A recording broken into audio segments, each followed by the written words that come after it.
Thanks for coming. Steve and I are going to talk a little bit. My name's Mark Campolito, Regional Channel Manager for Kaspersky. We're going to talk a little bit about Kaspersky, introduce you to who we are. Some people know us, some people don't. A little history on Kaspersky, background of what we do, how we differentiate ourselves in the market. And then Steve's going to talk and then we're going to talk a little bit about the history of cybercrime, cyber criminals, what it's evolved from and where it is today. And then Steve's going to talk a little bit about some of the products we have in place to help combat cybercrime and some of the issues that you guys are facing today. So to start with, I got a pretty funny story. Our CEO, Eugene Kaspersky, he's a great guy. You never think you're going to find yourself standing talking to a multi-millionaire software CEO. But a couple of months ago at our partner conference, he was very approachable. He was down talking with us. And one of the partners asked him, "What are your hobbies?" And his answer to that was, "I really don't have any hobbies. I fight cybercrime, and I do that all day long, and that's what I do." And that kind of mindset, that coder mindset, is kind of built into our DNA at Kaspersky. And that's what we do. We have, if you look at our research and development, 33% of our company is focused on R&D, and that's about double what you see in our industry. Usually it's around 17%. From a percentage of revenue standpoint, we have the largest percentage of revenue going into R&D, and that's all kind of baked into our Gartner analysis. So if you get the Gartner report on endpoint, you can read all the details on that. Another big thing that Kaspersky does is our research and analysis. So globally, we are one of the top cybersecurity research companies in the world. We have a team. It's our global research and analysis team. It's our great team. It's about 40 to 50 people. They're based all over the world, and they work with Interpol, Europol, the FBI, and they are in the deep dark web doing research all day, every day. Kaspersky has found over 22 APTs, Advanced Persistent Threats, and it's more than anybody else in the world. We've got about 40 now that we are studying, and we'll show some of that today in our presentation. So just another look at Kaspersky. We're located all over the world. We've got 37 offices around the world. We've got presence in 200 countries around the world. We're globally headquartered out of the UK. Most of our development is done in the UK and in Russia. We've got a US headquarters in Boston, right outside of Boston, in Woburn, Massachusetts. So when you think of Kaspersky, think of us as a global company. We have 400 million endpoints around the world. At any one time, about 60 million of those endpoints are hitting our cloud services, delivering feedback on signatures and threats that they're seeing, and also receiving data back from Kaspersky on updates, patches, those types of things. Our corporate clientele continues to grow. We started as a consumer product, and we are building up into the high enterprise space now. This is the latest Gartner Magic Quadrant. Kaspersky is in our fifth year in a row, moving up and to the right. Gartner views us as an industry leader. And then the nice thing, as Gartner releases this report, they do put positives and negatives. And some of the negatives we understand and we're just not going to overcome. One of them is our system management product isn't great for the enterprise space. And we know that. It's an SMB product. So we're just never going to overcome that, but Gartner dings us on it. But they keep us up and to the right. We keep innovating. We keep coming out with new technology. And our customer service and support also puts us into that quadrant. We have a world-recognized support. All the U.S. support is done out of Boston. We have about 60 people for Tier 3, 2, and some Tier 1 support, all out of Boston.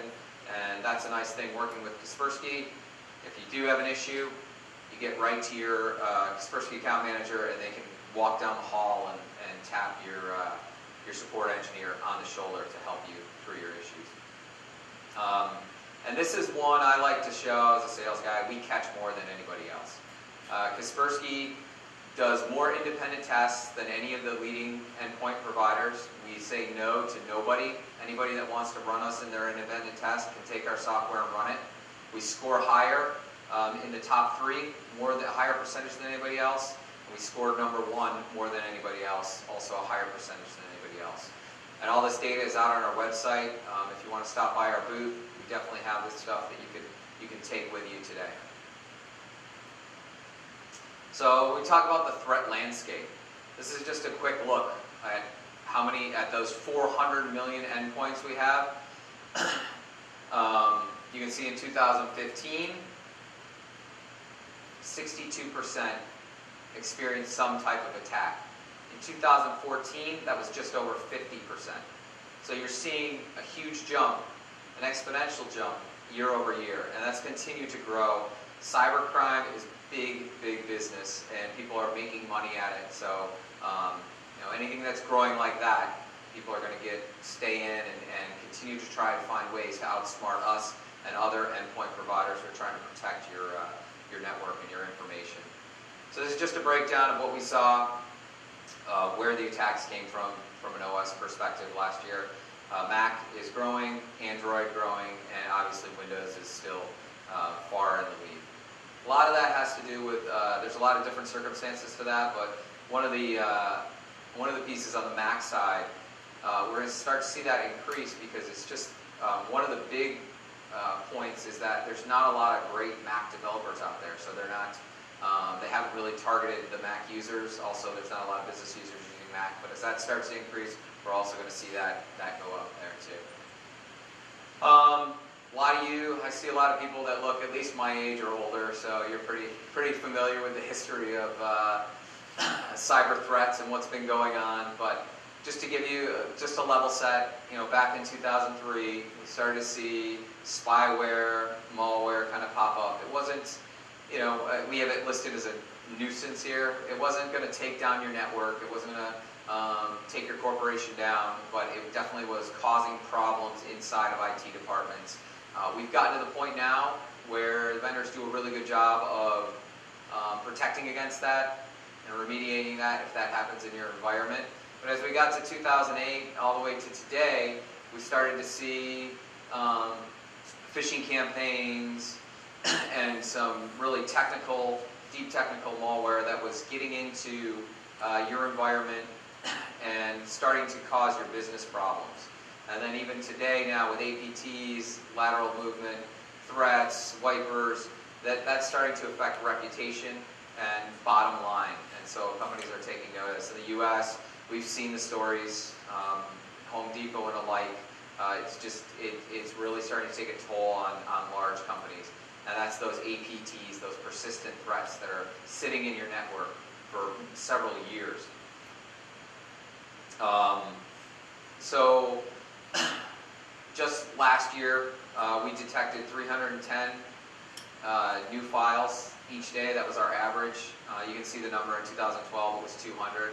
So, we all wish for the days of, 1994 when it was one virus an hour.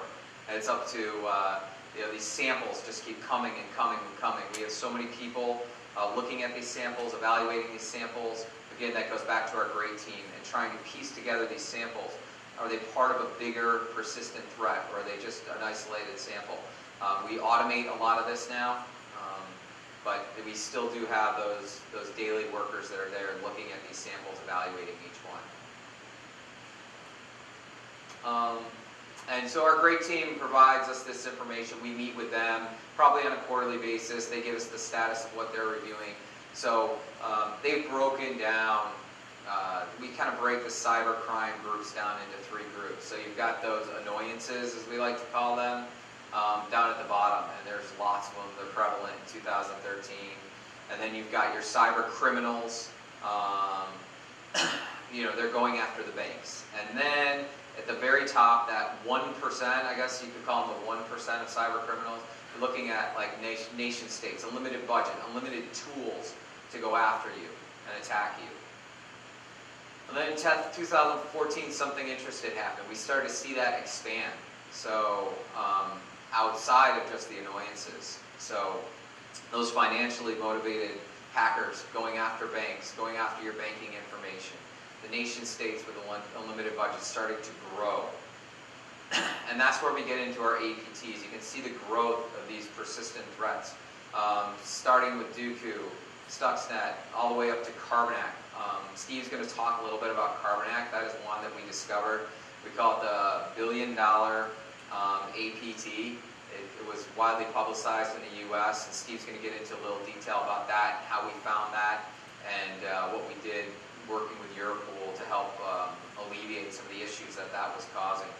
But if you look at this slide, I know it's kind of hard to read. We have these all listed on our website, but if you look at the last two rows, those are just the APTs that we discovered in 2015. So you can see it's a growing trend. In 2016, we've already discovered 3. So we found another Carbonac-like APT that's out there that we published. So it's a growing trend, and they're continuing to increase. Again, it's financially motivated. There's big money behind this.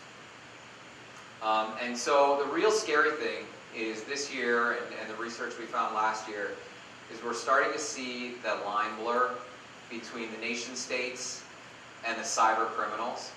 So the cyber criminals are realizing there's lots of money in this.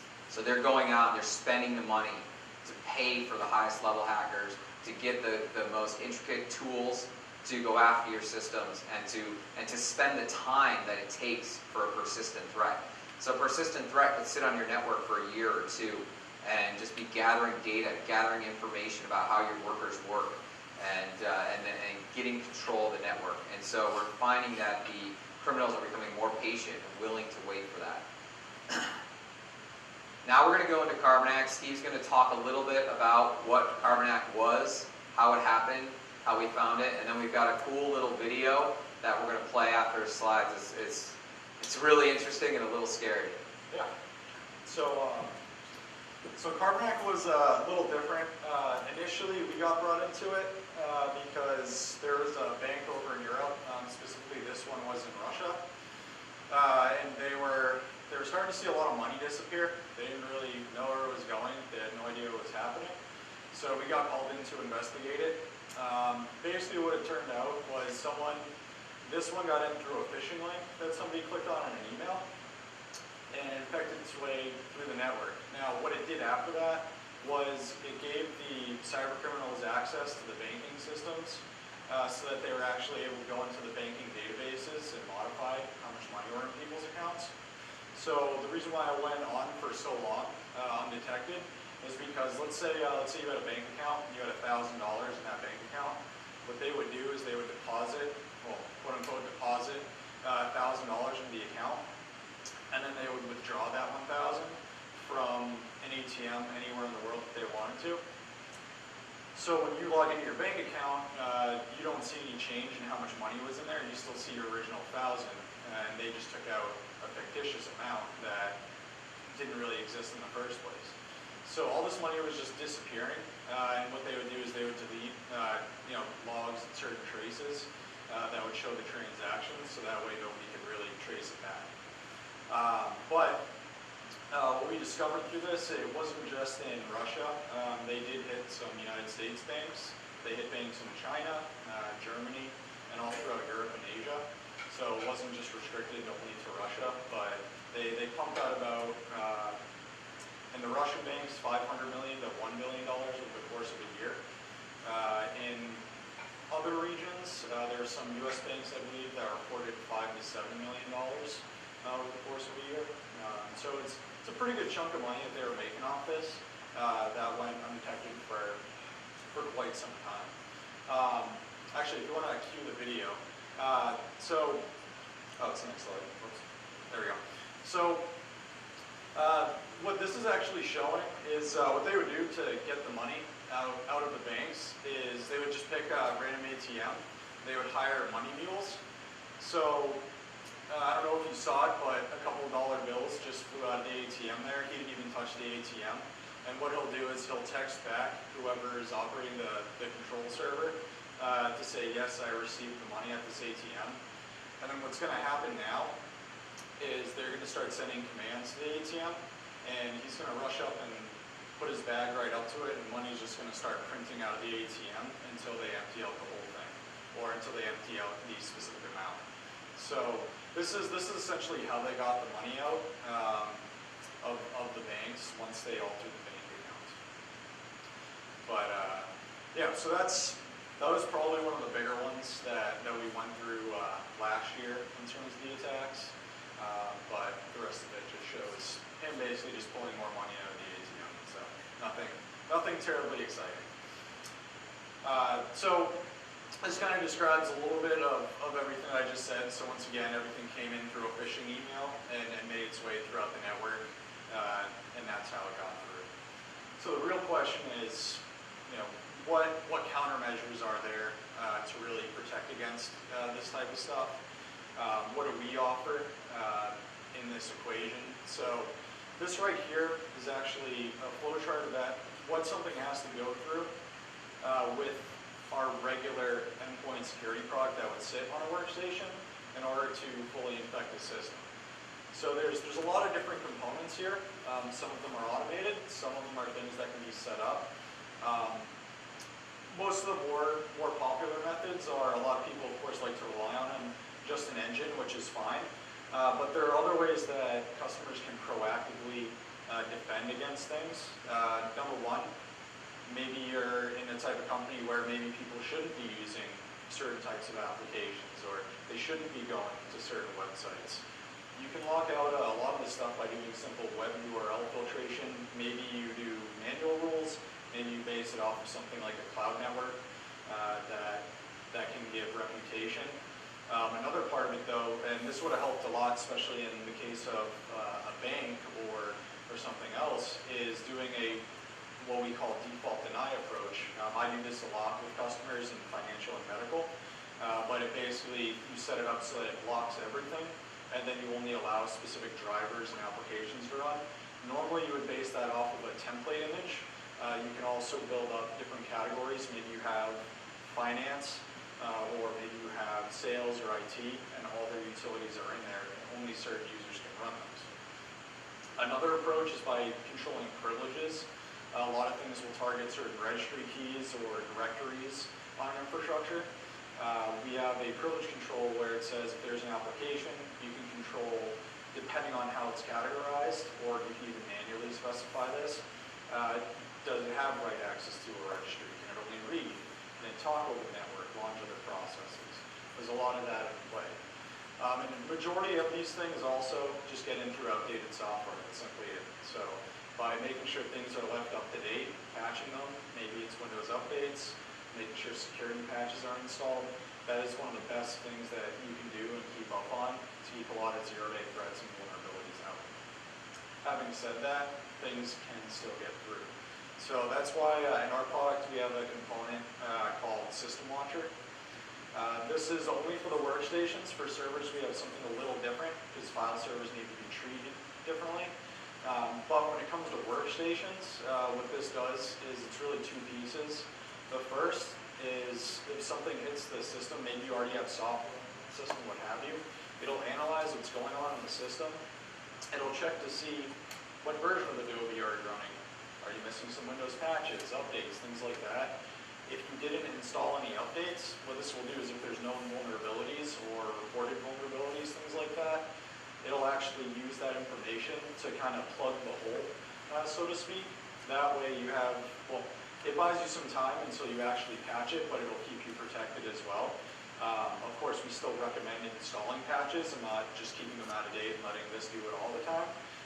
But it is a good way to initially block a lot of those zero-day threats or vulnerable applications. The bigger piece of this, though, is what we call proactive defense. And what it does is it'll monitor, let's say you just clicked on that phishing link, or somebody downloaded a PDF, but surprise, it's actually an executable, just hidden as a PDF, or something's exploiting macros, something like that. What this will do is if the object, if we've never seen it before, first of all, we do have a very large database, which I'll talk about on the next slide, which does do reputation for a lot of files that we see worldwide. What this can actually do is it'll monitor what's happening. And normally you're saying, well, great, it can monitor it, but what happens if something actually, for instance, ransomware or something else makes a change to the system? By then it's too late. Yeah, you can delete the infection, but the damage has already been done most of the time. What this will do is it will back up any objects that are about to be changed to a temporary directory on the computer.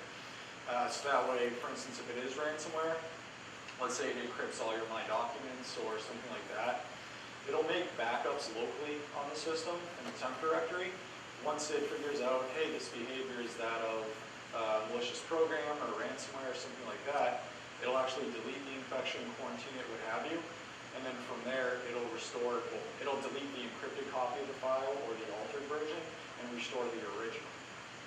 So that's, it's not an entire backup solution though, so don't mistake me for that. Backups are still going to be your best bet when you're dealing with ransomware, but this is a great way which initially gives you more of a proactive approach than necessarily just a reactive. So, but as I mentioned before, and as Mark mentioned, we have a very large user base, 400 million users worldwide. At any given time, about 60 to 80 million of those can communicate to our cloud, or usually do, on average. So it's about 600,000 queries per second based on files they're clicking on, websites, etc.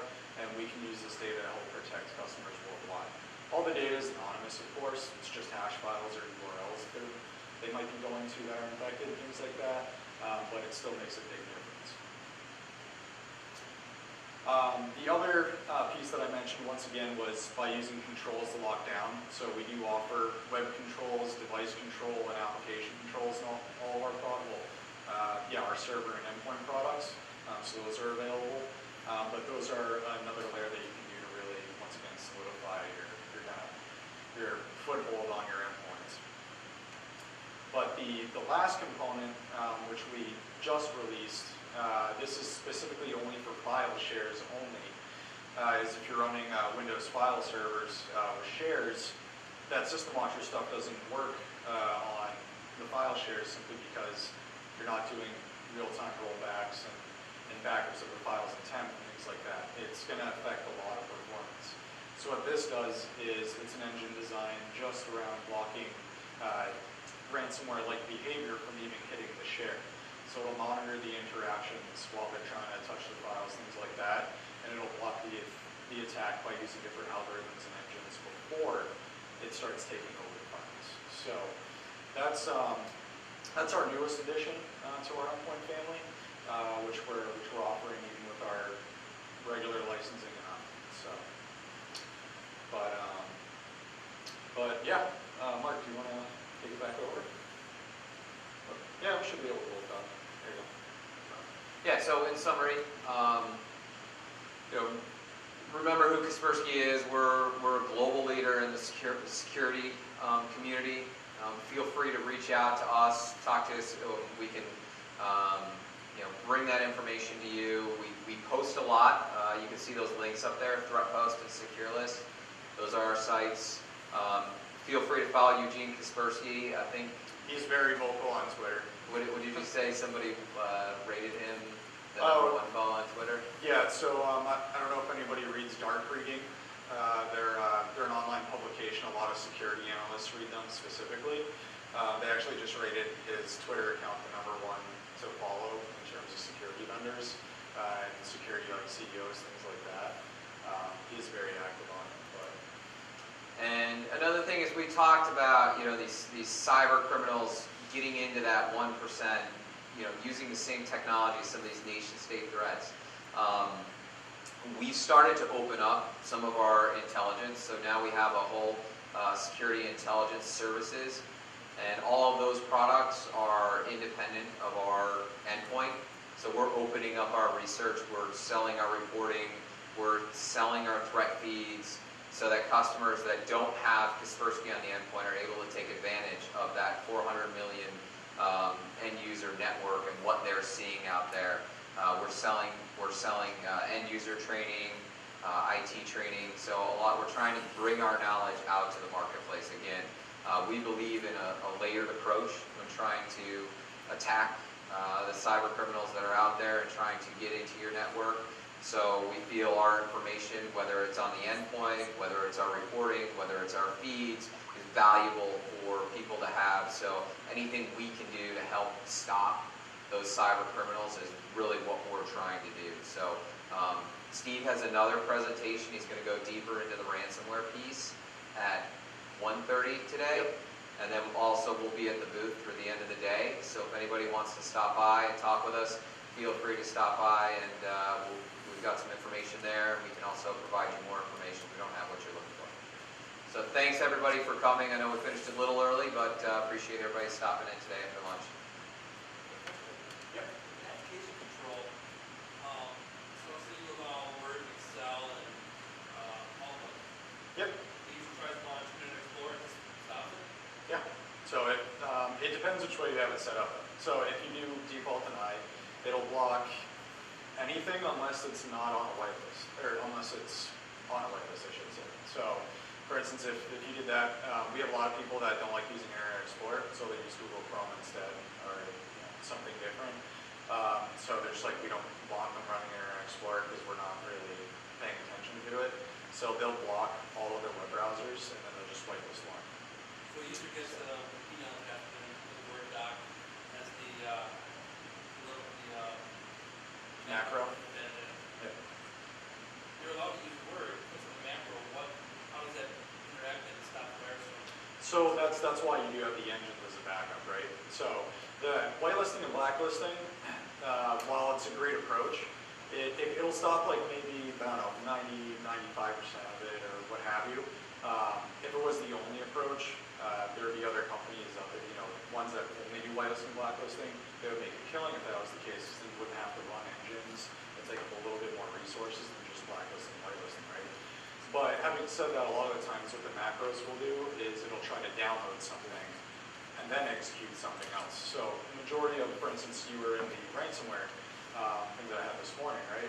So we talked about a lot of the ransomware will come in, it's not the initial hit. What will happen is the Trojan will hit, and then it'll download the ransomware to the system, and then the ransomware will execute. So if it's a separate executable that maybe that macro is pulling something else down from another website or what have you, that can actually be blocked as a separate application.